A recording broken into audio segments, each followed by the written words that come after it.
Sir, Modi sir और आमनियाल sir के माध्यम से 2 महीने तक लगातार फॉलोअप के बाद में शुरुआत हुई। और मैं आपको बताना चाहूँगा कि जब मैं इस बिजनेस में आया था तब तक मैं अगर छोटे मोटे सारे धंधे कर करके उसमें फेल हो के 16 लाख रुपए के कर्जे में आ गया था। शुरुआत करने के कुछ ही टाइम बाद में पहले पोलियो तो था ही पैरों में, और इस AWPL में आने के 6 महीने बाद में एक्सीडेंट और हो गया, जिससे ये घुटना और ये कुल्ला टूट गया। और अभी भी मेरी वही कंडीशन है, और अभी मैं महीने 2 महीने बाद में ऑपरेशन कराऊंगा। जुनून इतना था कि मतलब मैंने डॉक्टर ने साहब बोला था ऑपरेशन तो हर हालत में करवाना ही पड़ेगा, चाहे आप कभी भी करवा लो।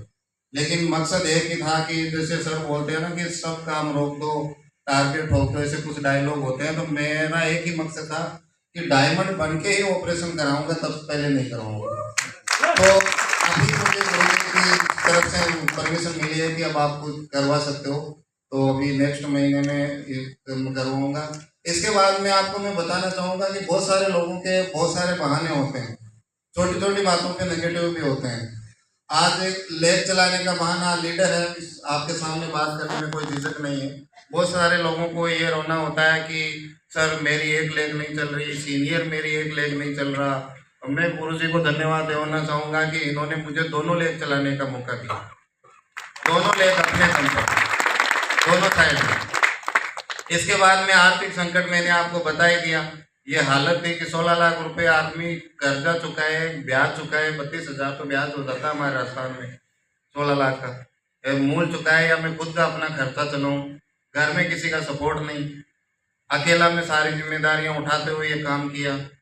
पहले राजस्थान में किया, इंसेटिव चलाया, और इंसेटिव जब काफ़ी थोड़ा आगे निकला तो फिर मैं और गजाधर सर सूरत के लिए निकले। और मैं आपको बताऊं 6 महीने एक ज्वाइनिंग आए बिना हमने लगातार वहाँ काम किया। घूमते रहते थे, कभी चाय पीते, कभी जूस पीते, कभी डूमस उबराट बीच पर भी इधर भी घूमने निकल जाते।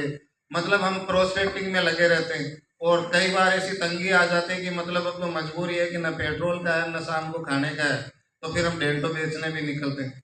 2-4 घंटों में 8-10 डेंटो बेच ले तो 2-3 दिन का जुगाड़ हो जाता था। शर्म तो बहुत आती थी, लेकिन मजबूरियां थी। फिर ऐसा करते करते फिर जैसे ही बिजनेस हमारा शुरुआत हुआ, 6 महीने बाद में हमें एक ज्वाइनिंग मिली एक चाय वाले के माध्यम से। और उनके माध्यम से फिर हमें एक दूसरे चाय वाले मिले जो परवीन सर है, गुजरात से हमारे बीच में ही है, आज सफाई लीडर है वो। तो उनके माध्यम से फिर और काम करने का मौका मिला। इस तरह से काम करते गए। जैसे ही बिजनेस की अच्छी सी शुरुआत हुई, लॉकडाउन लग गया। लॉकडाउन में सब लोग गड़बड़ा गए और सब अपने अपने गांव आने लगे। हमें भी बहुत सारे मैसेज कर आने लगे, बोले गांव आ जाओ, गांव चले जाओ। लेकिन दिक्कत एक ही थी कि बिना पैसे अगर हम गांव जाएंगे तो उससे अच्छा यही मर जाएंगे। तो क्योंकि मेरी हालत ऐसी थी कि कर्जा था, घर वाले कोई पूछते नहीं थे, और रिश्तेदार सब उनको पता था कि इसका कॉल उठाया तो कहीं ऐसा ना हेल्प मांग ले। तो इस तरह से करके कोई वो थी, तो मैंने सोचा कि गांव नहीं जाएंगे, अगर मरना होगा तो यहीं मर जाएंगे। और गांव चले भी गए तो फिर बिना जेब में 1 रुपए के अगर गांव बैठे रहेंगे तो वो भी मौत से कम नहीं है। इस तरह से हमने संघर्ष झेला। और फिर वहाँ लॉकडाउन में भी हमने गलियों से निकल के इधर उधर बच के शुरुआत करी, वहाँ काम सेटअप किया। इसके बाद में उज्जैन भी आया, मैं अभी देवास रह रहा हूँ। इसके बाद में फिर इंसेंटिव देखा, तो सारी चीज़ें, कर्जा होना, शारीरिक स्थिति ठीक होना, नहीं होना, लोग नहीं होना, बोलते हैं कि लिस्ट नहीं है, हमने बिल्कुल अननोन लिस्ट पे काम किया। आज मेरे गांव से मेरे साथ एक भी ज्वाइन नहीं है, मेरे परिवार से मेरे साथ एक भी ज्वाइन नहीं है, मेरा दोस्त रिश्तेदार कोई मेरे साथ ज्वाइन नहीं है। सारी मेरी जितनी भी टीम है, मैं उनको धन्यवाद देना चाहूँगा। आप सबका प्यार और सहयोग भी हमारे साथ हमेशा बना रहा, आप लोग मोटिवेट करते रहे। बोले सर आपकी फ़ोटो दिखा के हम कई बार प्रमोशन करते हैं, तो मैं एक चीज़ सोचता था, यार लोग मुझे इतना प्रमोट करते हैं तो मैं घर कैसे बैठ सकता हूँ। तो ऐसी सारी चीज़ें होती थी, टीम के लिए भी काम करना पड़ता था। तो टीम लिस्ट नहीं होने के बावजूद हमने काम किया। आज लिस्ट का बहुत सारे लोगों को रोना होता है कि यार लिस्ट नहीं है, मैं किसको बताऊँ। हम अभी भी नई लिस्ट पे काम करते हैं और ये सारी चीज़ें करते हैं। दोस्तों दिक्कतें बहुत आई, बहुत बार रोया, अकेले में रोया, 1-2 बार टीम के सामने भी रो दिया। और गजाधर सर ये बोलते थे, सर हम तो आपके भरोसे आए हैं, आप ही रो दोगे तो हमारा क्या होगा। हालत इतनी खराब थी। गुरुदेव का कभी भी फोन आता तो रोज आ जाता था।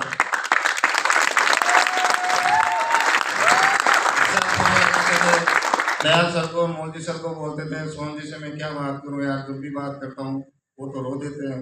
दिक्कतें इतनी थी, आप भी जानते हो, रोना कोई नहीं चाहता, लेकिन मजबूरियां इतनी, दिक्कत इतनी, खाने को पैसा नहीं। अभी गुरु सर बता रहे थे कि सिख लोग गुरुद्वारे में फ्री खाते हैं, तो हमने भी एक महीना गुरुद्वारे में फ्री खाना खाया। स्वामी नारायण मंदिर है बारडोली में, एक टाइम का खाना हमने वहाँ भी खाया एक महीने। इतनी मजबूरियां, मतलब या तो भर जाओ या कुछ कर जाओ, ये वाली परिस्थिति थी। और सोचा भी कई बार कि यार जिंदगी खत्म कर ले, लेकिन नहीं, ये विचार था कि एक कदम और, एक प्रयास और करेंगे, एक प्रयास और करेंगे। और मैं तो ये देखूंगा कि मेरे मेंटल मजबूत नहीं होते और ये सिस्टम मजबूत नहीं होता तो मैं आज यहाँ नहीं होता। सर ने, ध्यान से ये सारा करके मेरा हर जगह सपोर्ट किया, हर कंडीशन में सपोर्ट किया। ऐसा नहीं है कि मतलब आर्थिक सपोर्ट ही हो, लेकिन इनका फिजिकली सपोर्ट और सारी चीज़ें, छोटी छोटी कभी ज़रूरत पड़ी हेल्प भी करी, पैसों की मदद भी करी और सारी चीज़ें करी, जिसकी बदौलत आज यहाँ हूँ। हाँ, मैं फील्ड में दिन रात भागता हूँ, मेहनत करता हूँ। 600 किलोमीटर का सफ़र में 12 घंटे में तय कर लेता हूँ। मैं फेसबुक पे डालता भी हूँ कई बार जब निकलता हूँ और पहुँचता हूँ। और 900-200 किलोमीटर मतलब कुचामन से सूरत तक पहुँचना, ये स्कूटी से सफ़र करना, जो 3 टायर जो लगे होते हैं ना, जो गार्ड बनाया होता है स्कूटी का, उससे मैं सफ़र कर लेता हूँ। नैनीताल तक भी, अपने जिम कॉर्बेट भी मैं स्कूटी से गया हूँ, आगरा, ग्वालियर, हर जगह घूम लेता हूँ। ये सब मेरी मजबूरियाँ, ऐसा नहीं है कि मैं, मेरा शौक है। लेकिन ट्रेन में, बस में चढ़ने में उतरने में मुझे बहुत सारी प्रॉब्लम्स होती है, बाथरूम वगैरह जाने में और में, तो मैं खुद का व्हीकल लेके निकलता हूँ।